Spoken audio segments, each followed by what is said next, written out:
శ్రీకాళహస్తి పట్టణంలో we are guest house నందు ప్రజా దర్బార్ కార్యక్రమాన్ని నిర్వహించారు. ఈ కార్యక్రమంలో వివిధ శాఖ అధికారులు పాల్గొన్నారు. ఎమ్మెల్యే బొజ్జల సుధీర్ రెడ్డి పాల్గొన్నారు. ఈయన మీడియాతో మాట్లాడుతూ ప్రజా దర్బార్ కార్యక్రమంలో ముఖ్యంగా మున్సిపాలిటీ నుంచి ఇంటి పన్ను గురించి మున్సిపల్ శాఖ అధికారులతో చర్చించారు.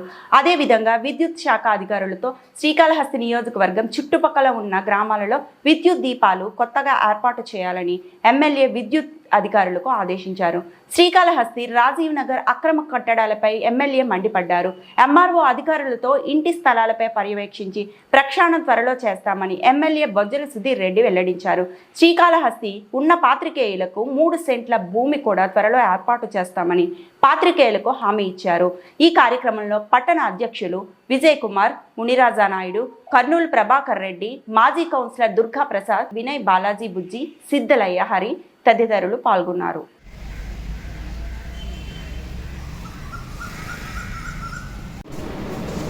ఈరోజు మన పిఆర్ గెస్ట్ హౌస్లో అందరూ రివ్యూ మీటింగ్ పెట్టుకోవడం జరిగింది. ఆల్ డిపార్ట్మెంట్స్, దాంట్లో మేజర్గా మున్సిపాలిటీ డిపార్ట్మెంటు, ఎలక్ట్రికల్ డిపార్ట్మెంట్తోని దగ్గర ఒక 3 అవర్స్ వాళ్ళతో మాట్లాడడం జరిగింది.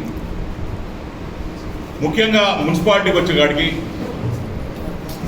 ఒక ఇన్కమ్ జనరేషన్ ఎట్లా చేయాలి, దాని తర్వాత ఎవరైతే ఇల్లీగల్ కన్స్ట్రక్షన్ చేశారో, ఎవరైతే కోర్టుకు పోయినారో దాని మీద ఏ రకంగా చర్యలు తీసుకోవాలి డిస్కస్ చేసాం. ఎక్కడ కొట్టాలి అని కూడా కొంత డిస్కషన్ జరిగింది. కొన్ని ఉన్నాయి కొట్టేటివి, అవి కూడా డిస్కస్ చేయడం జరిగింది.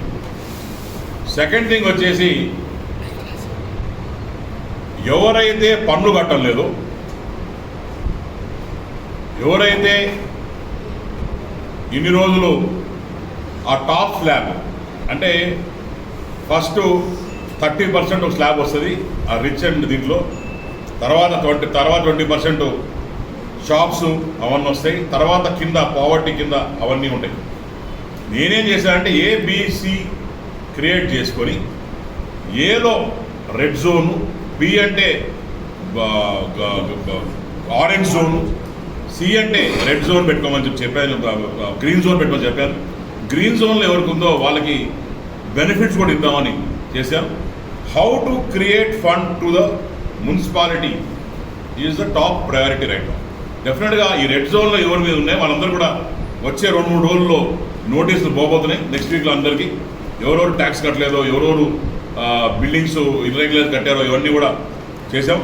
అట్నే ఓవరాల్ కాళహస్తిలో మరి లైట్స్ చేంజ్ చేయడానికి కూడా ఒక ప్రణాళిక సిద్ధం చేస్తా ఉన్నాం. దాంట్లో భాగంగా ఈ హాస్పిటల్ రోడ్ ఒకటి కూడా తుడాలో పెట్టి, హాస్పిటల్ రోడ్ తుడాలో పెట్టి అది 15 కోట్లు ఎంత అవుతుందన్నారు. దానికి ఫండ్స్ కూడా తెచ్చే కార్యక్రమం తయారు చేస్తా ఉన్నాం, లెటర్ రెడీ చేస్తా ఉన్నాం. అట్నే టోటల్గా మొన్న శివం టు శివం రోడ్డు పాత గవర్నమెంట్లో ప్రపోజల్ పెట్టింది 40 చిల్లర కోట్లకి పెట్టినారు. దానికి 19 కోట్లు లభించినారు.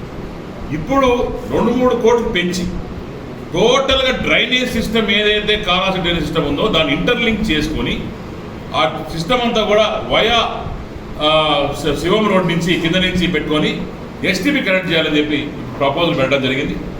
సో దానివల్ల ఎటువంటి ఇబ్బంది లేకుండా మరి కార్యక్రమం చేస్తే ఎక్కడ కూడా ఇబ్బంది లేకుండా చేద్దామని చెప్పి ఒకటి ఉంది. రెండోది, నేను పాదయాత్ర చేసినప్పుడు వార్డ్ నెంబర్ 7, 4, 6 ఈ 3 వార్డుల్లో వాటర్ ప్రాబ్లం అని చెప్పారు.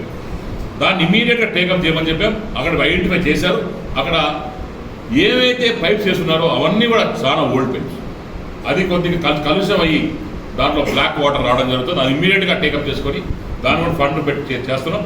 అట్నే రేపు 11 o'clock 12 o'clockకి టెంపుల్ ఇంకా మున్సిపాలిటీ కలిసి సర్వే నిర్వహిస్తున్నారు. ఎక్కడ మన కొండమిట్ట రాజీవ్నగర్ కాలనీ నుంచి వెనక నుంచి పైకి రోడ్ వేద్దాం. ఎక్కడైతే పైన ట్యాంక్ ఉందో అక్కడికన్నా రోడ్ వేస్తే ఎవరైతే గర్భిణీ స్త్రీలు ఉన్నారో, ఎవరైతే స్త్రీలు ఉన్నారో, ఎవరైతే ముసలాళ్ళు ఉన్నారో పైన నుంచి కింద దిగడానికి ఈజీగా ఉంటుంది. పైగా ఆ రోడ్లంతా కూడా కుప్పలు వాటర్ లైన్స్ ఉన్నాయి.